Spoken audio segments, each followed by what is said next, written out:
সবচেয়ে প্রিয় ফুচকা নিয়ে।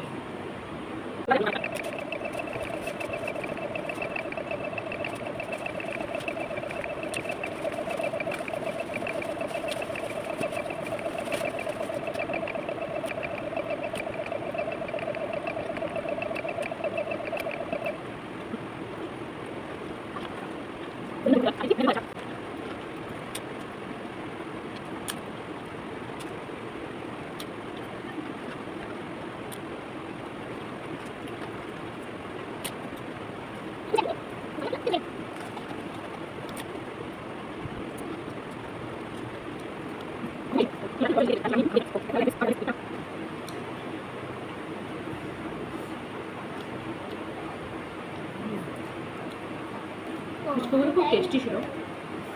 তো খেয়ে মজা আসলে, কিন্তু ঝালটা একটু কম ছিল, যদিও ঝাল দিয়ে আনতে বলেছিলাম। তাই আমি কাঁচা লঙ্কা নিয়েই বসেছিলাম, কাঁচা লঙ্কা দিয়ে খেলাম।